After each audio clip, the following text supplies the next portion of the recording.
Have you ever noticed how peace doesn't announce itself? It's just there, quiet like a dog sleeping in the corner of a sunlit room. That was my life for the better part of 20 years. Peaceful, predictable, paid for. I was the guy who fixed the sprinklers before the HOA could fine us, who knew the trash schedule better than the damn city. The kind who bought 6 pairs of the same black socks because I got tired of sorting unmatched ones. I married Sienna straight out of college.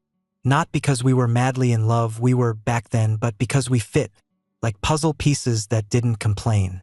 We bought the house in Ashwood Estates right after Elsie was born. Brick mailbox, white trim, twice-yearly power washing. The kind of place where every other driveway has an American flag, a Costco grill, and a dad who checks his thermostat app like it's the stock market. I was that dad. 15 years at Corrigan Freight Systems. I started in dispatch, worked my way to fleet logistics manager. Not flashy, but solid. I liked the routine. I liked the order. I liked walking into the kitchen at 6:15 a.m. and seeing that coffee pot blinking back at me like we were in on the same joke. Sienna worked part-time at a boutique gym. One of those places where they charge $45 to yell, "Breathe through your core." She'd come home in yoga pants and overpriced sneakers, talking about someone's divorce drama between kettlebell swings. I pretended to care. She pretended to listen when I talked about delivery routes. We were a team in the same way a pair of scissors is a team. Useful, quiet, and mostly sharp if you kept them out of the junk drawer. Elsie, though, she was the real thing. Smart, sharp as a tack, already getting recruitment feelers from colleges by junior year. She had my stubbornness and Sienna's social charm. We used to call her the negotiator when she was a kid because she could get out of bedtime with a PowerPoint presentation. Every Sunday I made pancakes. Real ones, none of that premixed garbage. She'd sit at the counter scrolling through college forums while I flipped batter and made sarcastic commentary about influencers and avocado toast. She'd roll her eyes, call me old, and ask for another pancake. And I'd give it to her. Always. We had a rhythm, the three of us. We weren't flashy, but we worked. Until, of course, the rhythm broke. But back then I thought the cracks in the drywall were just settling. That the silence between Sienna and me was just comfort.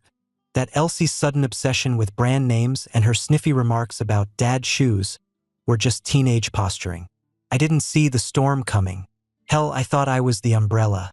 I took pride in providing. I wasn't some brooding poet or a guy who needed emotional affirmations every hour. I paid the mortgage. I kept the cars running. I fixed the damn water heater at 2 a.m. without waking the whole house. That was love. That was loyalty. That was what being a man meant to me. But in hindsight, maybe that was my first mistake. Maybe I thought showing up every day was enough. That being the foundation meant they'd never try to tear the house down. I used to believe love was built on years, not moments. That consistency beat charisma. That the guy who picked up the pieces would always matter more than the one who smashed the vase. I know better now. Back then, I was just a man proud of his role, quietly owning the load so no one else had to carry it. I didn't need thanks. I didn't need applause. I just needed to know we were all still moving in the same direction. Turns out I was the only one walking. The HR manager's office smelled like lemon wipes and cheap coffee. I sat there holding a manila envelope like it might explode if I squeezed too hard. Across the desk, Cheryl, who'd once asked me to fix her fence, was reading off a script she probably practiced in the mirror that morning. Restructuring, not performance-based, we value your years of service. She couldn't even look me in the eye. I'd been with Corrigan for 15 years. No write-ups, no late reports. I was the guy who stayed late so the younger ones could make their kids' baseball games. And now I was being thanked with a branded pen, a half-hearted handshake, and 2 weeks severance. I drove home with my cardboard box in the passenger seat like a funeral urn. Inside were a family photo, 2 stress balls, a mug that said King of Logistics, and the plant Elsie gave me when she was 10. The leaves were starting to brown. When I pulled into the driveway, I noticed something strange. Sienna's car was already there. Midday. No gym shift, apparently. I walked in, still in a fog. The door clicked shut behind me, and she looked up from the kitchen island, phone in hand, eyebrows arched like I was interrupting something important. "You're home early," she said. Not even a question, just an inconvenience. I set the box down by the coat rack. "I got laid off." Silence. No gasp. No hug. "No, are you okay?" She blinked. "Wait, laid off? Like permanently?" "Yeah." I waited, hoping for something more than confusion. Maybe a little sadness. A little solidarity. Instead, she crossed her arms and leaned back against the marble countertop. "What happened? I thought they liked you." "They're cutting 30%. Whole logistics team is being outsourced." She exhaled sharply, like I just told her I crashed the car. "So what now?" "I don't know, Sienna. I just got home." Her lips tightened. "We've got the HOA dues coming up. And Elsie's senior photos. You didn't see this coming?" That was the moment I felt something shift. Like the gears in a locked door finally clicking the wrong way.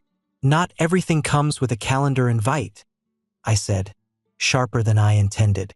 She shrugged, looking off like she couldn't be bothered to absorb the weight of what I just said. "Well, I guess we'll have to dip into the emergency fund." That we felt poisonous. Sienna didn't ask if I was okay. Didn't say we'd figure it out. Didn't even offer a beer or a chair. She just stood there, already calculating how my failure affected her comfort. That night, I made dinner like I always did, pork chops and baked sweet potatoes. She scrolled Instagram at the table. Elsie was at a friend's house. The silence between us stretched so tight it hummed. Later, while I lay in bed staring at the ceiling, Sienna came in and dropped a folder on the nightstand. Budget projections. Scribbled notes. A list of interim job options from some career site.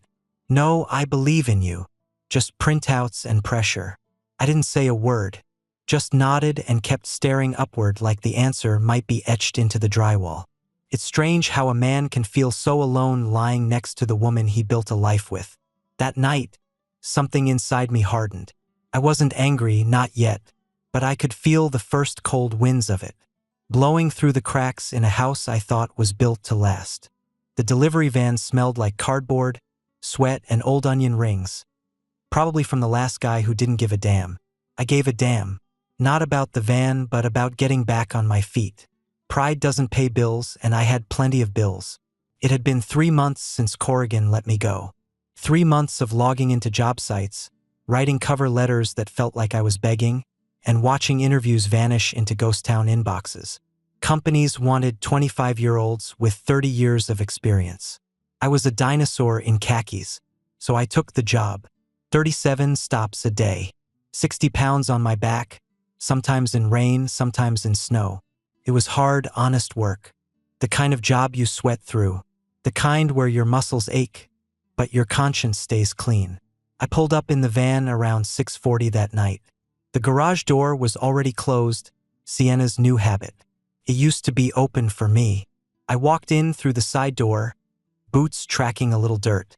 She was standing at the island, wine glass in hand, AirPods in, humming something from that playlist she never turned off. The kitchen lights bounced off her spotless countertops and high-end appliances, a shrine to domestic comfort that no longer included me. She looked up, blinked, and tilted her head. "You smell like sweat and motor oil." "Because I work?" I said, wiping my hands on my pants. She blinked again, slower this time. "Is that what you're wearing now? A brown shirt and shorts."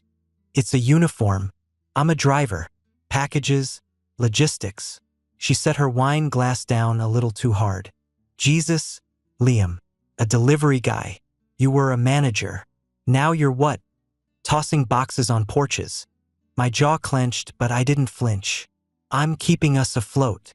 You think that's what I want to come home to? My husband in cargo shorts, hauling Amazon orders like some dropout."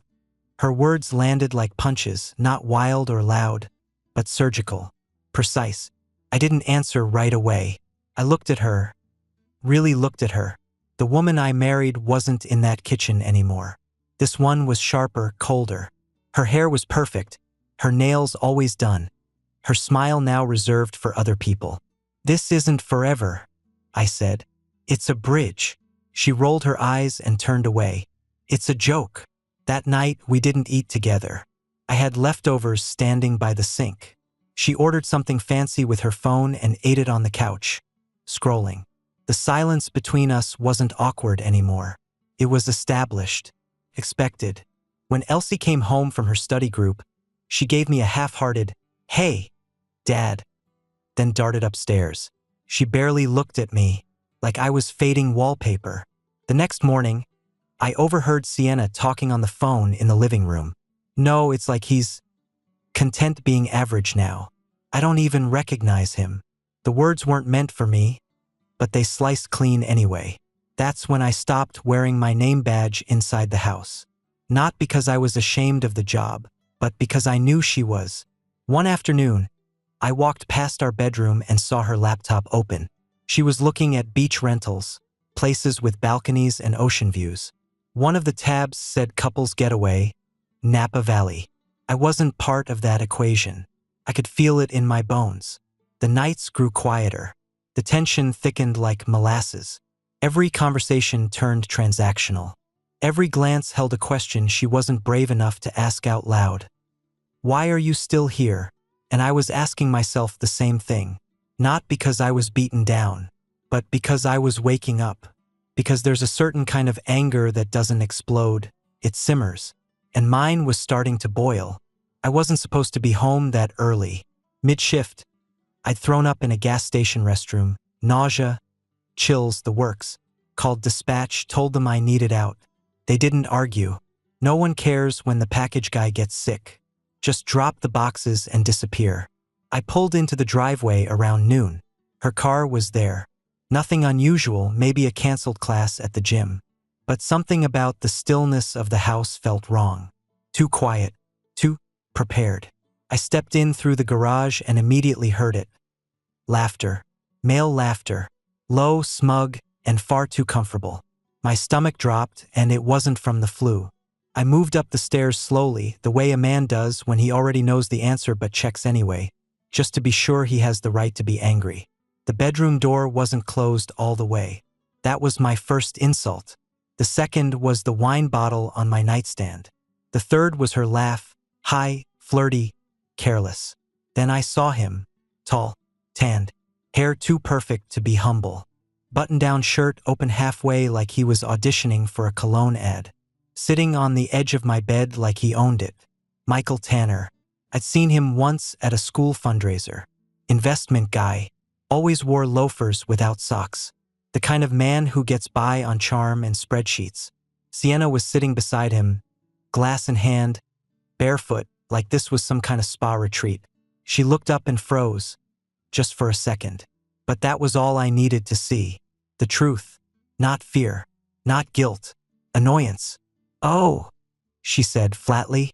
"You're home." Michael stood up like he thought I might swing. I didn't. Not yet. "What is this?" I asked. Sienna sighed, like I'd interrupted a sales pitch. "This is exactly what it looks like, Liam." Michael didn't say a word, just hovered like a coward near the closet, pretending he was noble. "You brought him into our house?" I said. "Into our bed?" She laughed. Not because it was funny, but because she wanted it to sting. "Our bed? You mean the one you snore in after hauling cardboard for 12 hours? Please, you've been a ghost in this house for months. You've been gone longer than that," I snapped. She stood, chin up, eyes sharp. "I needed more than just a man who checks thermostats and clips coupons. You stopped being a husband the moment you settled. You wear that damn brown uniform like it's a badge of honor. But it's pathetic." And that was the moment the anger came. Not like a punch, but like a tide. Cold, heavy, irrefutable. I didn't scream. I didn't beg. I looked her in the eye and said, "Get out." Her lips curled. "Excuse me?" "You heard me. Pack your things. You're not my wife anymore." Michael stepped forward like he had something to say. "Don't," I said, raising a hand. "You're not even worth the effort it'd take to put you through a wall." He froze. Sienna scoffed. "You think you can just throw me out?" "I can. And I am. Go play house with your investor. This house? This life? You forfeited that the moment you brought him here." She looked around, suddenly uncertain, like she didn't expect me to have a spine. like she thought I'd crumble or cry or beg her to stay. But I didn't. I walked over to the closet, pulled out her overnight bag, and tossed it on the bed. "Start with this," I said. "And don't forget your wine." She didn't cry. She didn't apologize. She just packed. Michael followed her like a lost dog, eyes down, silence thick. 10 minutes later, they were gone. And for the first time in months, the house was quiet for a reason that didn't make me feel like I was suffocating. I stood in the doorway, staring at the dent she'd left in the mattress. The smell of her perfume still hung in the air. I opened the window, let the wind carry it out, let the silence stay. I held on to one belief after kicking Sienna out. At least Elsie will stay. She was always closer to me, Daddy's girl. She'd sit beside me on the porch while I grilled, asking about how engines worked or why I always folded my t-shirts the same way. I taught her how to drive in the high school parking lot. She was nervous as hell. I was calm, steady, always steady. But the night Sienna left, Elsie didn't come home. And the next day, she called instead of walking through the door. "Hey, Dad, I'm staying at Mom's for a bit." Her voice was cautious, like she was testing ice. I sat on the edge of the couch, phone in hand, staring at the blank TV screen. "You mean just for a couple days?" There was a pause. "Maybe longer. Michael's place has more space, and it's just easier over here right now." Michael's place, not her mom's place. "Hi. Easier?" I asked. "You mean richer?" Another pause. "Dad, don't say it like that." "Say it like what?" "Like your mom moved in with the guy she cheated on me with and now you're calling his house easier." "It's not about that," she said sharply. "It's not about you." Her voice cracked a little. I need stability and she's offering it. I don't want to be around tension all the time." I laughed, cold and humorless. "Tension? You mean when I was working 12-hour days so you could have college tours and yearbook pictures? Or when your mom brought her boyfriend into my house and I didn't throw him down the stairs? See, this is what I mean. You get so angry." That stopped me cold. Because yeah, I was angry, but not at her. Not yet. "I've been angry, Elsie," I said, quieter now. "But not at you. I've been fighting to keep this family from falling apart while your mother torched it. And now you're telling me you'd rather live in the ashes with her because they smell like perfume and promises." Another pause. Too many pauses. That's when you know someone's making a choice they're not ready to admit. "I'm not choosing sides," she said flatly. But she was. Because a week later, she brought over 2 suitcases. Didn't even come inside. Just stood by the trunk of Sienna's car with her arms crossed. I stepped outside, walked up slowly. I was hoping stupidly that she'd run into my arms, cry, apologize, say it was all a mistake and that she missed pancake Sundays and backyard talks. Instead, she said, "I need some of my stuff from the garage." I opened the door, let her take what she needed. And then she looked at me, really looked at me and said, "You're stuck, Dad. You don't want to change. Mom might have hurt you, but at least she's moving forward." That was the nail. I didn't speak, just nodded once, tight and sharp, and stepped aside. She turned and walked back to the car like I was just a man she used to know, like I was a phase she'd outgrown. And I watched them drive away, my daughter in the passenger seat of her mother's boyfriend's BMW. Sienna didn't even look at me. Good, because if she had, she would have seen the look that said, "You're both dead to me now." That night, I poured myself a glass of whiskey, stared at an empty dining room table, and made a silent vow. I'm done holding doors open for people who spit in my face on the way out. Thanksgiving used to mean something. Turkey smoking on the grill, football echoing through the house. Sienna barks orders while Elsie snuck olives and cranberry sauce before dinner. The kitchen was chaotic, the table was loud, and somehow it all worked. This year it was silent, so quiet I could hear the fridge humming. I'd bought the smallest frozen turkey they had at the store, 8 pounds of bird I had no appetite for. It sat untouched in the freezer like a joke I was too tired to laugh at. Instead, I nuked a tray of Salisbury steak and mashed potatoes and ate it standing up by the sink like a bachelor with a broken microwave. No text from Elsie. No call from Sienna. Not even one of those pity messages from distant relatives asking how I was holding up. I wasn't holding up. I was sinking. By 8 p.m., the whiskey bottle was half gone. By 9 o'clock, I was sitting in the garage with the door open, feet resting on a bucket of rock salt, watching the cold wind blow dead leaves across the driveway. I scrolled through old pictures on my phone. Elsie in pigtails with pancake batter on her cheeks. Sienna in that red sundress from our 10th anniversary, barefoot on the beach, smiling like she actually meant it. Now that smile belonged to someone else. That little girl had grown up and walked out, and I was the one left behind. The good guy, the loyal man, the sucker. I didn't cry. I wanted to, but the tears wouldn't come. Just that thick, awful pressure behind my eyes like a vice clamped onto my soul.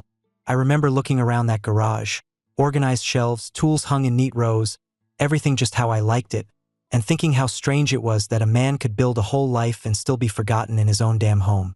At some point, I must have fallen asleep in that old recliner I dragged out years ago for oil changes. The whiskey bottle tipped on its side, a small pool of amber bleeding into the concrete floor like blood from a slow, dull wound. When I woke up, the sun was barely up. My head was pounding, my mouth tasted like dirt, and my back was screaming at me. But something else was different too. There was no fog in my chest, no ache in my gut, just clarity. Brutal, unwelcome clarity. I wasn't sad anymore. I was done. Done waiting for apologies that wouldn't come. Done holding space in my heart for people who walked out like I was a coat rack they didn't need anymore. Done with shame, pity, self-doubt, all of it. I didn't lose my family. They lost me. That morning I threw out the turkey. Deleted every picture that made my stomach twist. Packed up Sienna's last few things into a box labeled Final Delivery, and set it by the front door. Then I shaved, cut my nails, took a long, hot shower, and looked in the mirror like I was meeting myself again for the first time in months. I didn't look good, but I looked alive, and that was a start. The first thing I fixed was the porch light. It had been flickering for weeks. One of those small irritations you ignore when your whole world's on fire. But that morning, I unscrewed the old bulb, cleaned out the socket, and put in a fresh one. Watched it glow steady for the first time in months. Then I fixed the kitchen drawer that always stuck. Cleaned the gutters. Oiled the garage door. Not because I had to, but because I was reclaiming my space. One task at a time. I kept the delivery job. Kept my head down, routes tight, smiles reserved for people who deserved it. I stopped explaining myself. Stopped apologizing for being a man who worked with his hands and smelled like effort. In January, I met Olive. She lived down the hall from me in the small apartment complex I'd moved into after selling the house. Mid-50s, smart eyes, widow, kept to herself but said thank you like she meant it. We crossed paths in the mailroom. She was struggling with a package, big, awkward, too heavy for her frame. Need a hand? I asked. She hesitated, nodded, carried it up for her, no big speech.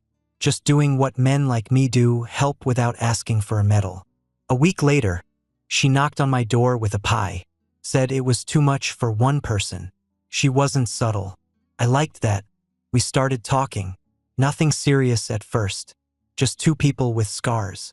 Two grown-ups who knew what loss looked like. She never asked about Sienna. Never pushed. Instead, she asked about my truck. My favorite diner. The stupidest movie I secretly liked. Things no one had asked in a long, long time. Felt like being seen. Not pitted. Not compared. Seen. I started sleeping better. Eating better. Laughing quietly, but real. She came with me to the farmer's market one Saturday. Wore this little denim jacket and boots and called me old-fashioned when I opened her car door. Damn right I am, I said. Meanwhile, the universe had a funny sense of timing. I heard about Sienna and Michael through a mutual friend. Small town. Word gets around. Apparently, Michael had started mentoring Elsie. That was the word, mentoring. Turned out, he liked mentoring young women who weren't his girlfriend's daughter, too. Sienna found out the hard way. Walked in on him and a barista half his age in the same damn condo she left me for. Elsie caught wind of it. confronted him. He turned it around, said she came on too strong. Next thing I heard, she moved out. Sienna spiraled.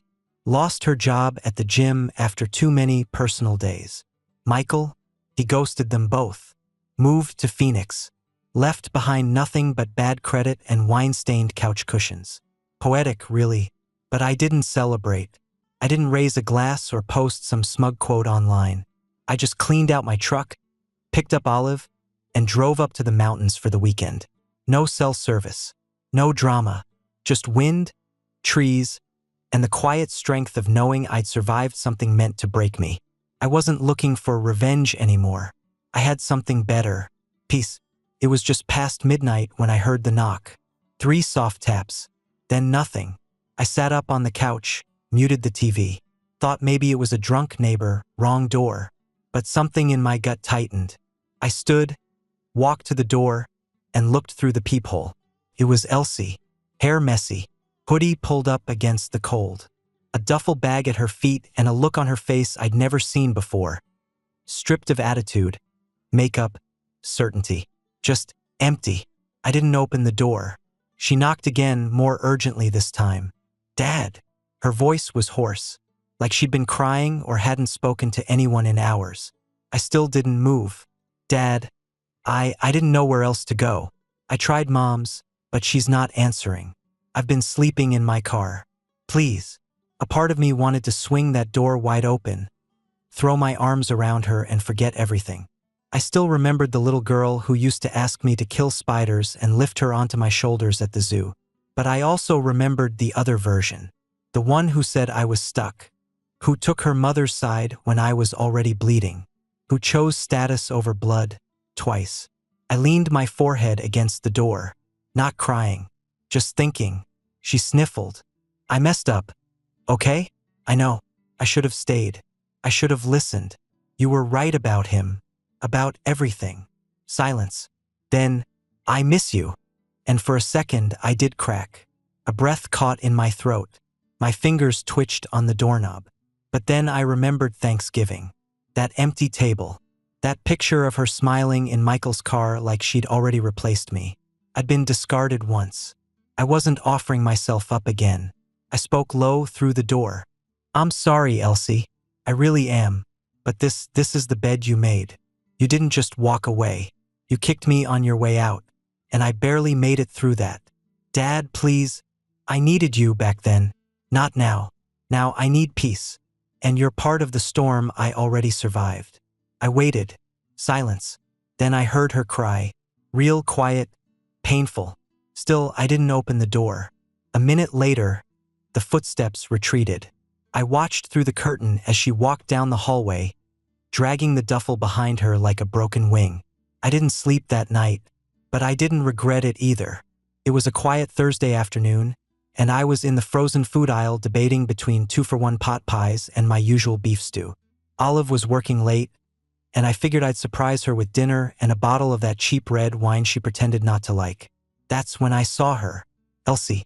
She was at the end of the aisle, standing in front of the discount bread rack, holding a half-squashed loaf of wheat. She hadn't seen me yet. Her posture was different, shoulders hunched, chin tucked. No more designer purse, no flashy phone in her hand. Just a worn backpack, frayed sleeves, and eyes that looked older than they should at 22. For a second, I froze. 1,000 memories crashed through my chest. Her first swim meet, teaching her to parallel park, that night on the porch when she told me she wanted to go to Duke. And then came the others. The ones with sharper edges. Before I could decide whether to walk or vanish, she looked up. We locked eyes. She stood still, like she wasn't sure it was really me. Then, slowly, she walked over, bread still in hand. Hi, Dad. Her voice was soft. Not weak, just smaller. I nodded once. Elsie. She looked down at her shoes. I didn't expect to see you here. Same. Silence fell between us. Heavy but not hostile. Just thick with everything unspoken.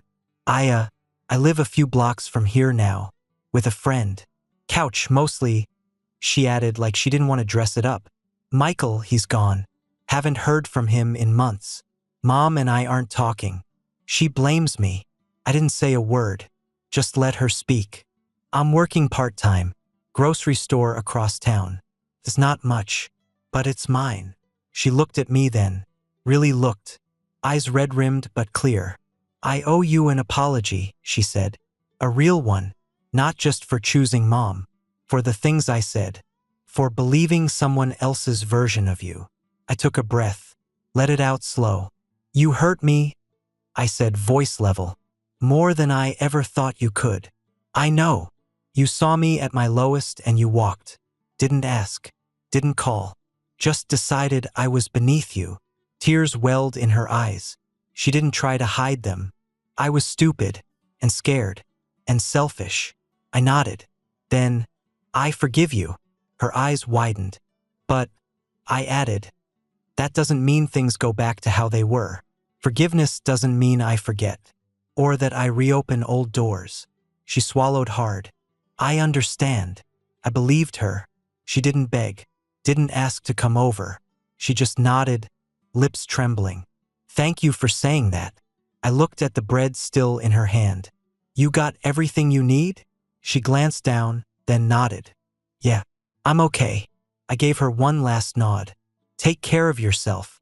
You too, Dad. Then we both turned. I didn't look back. Not because I didn't care, because I finally did. Enough to walk away with peace in my chest, knowing I wasn't anyone's doormat anymore.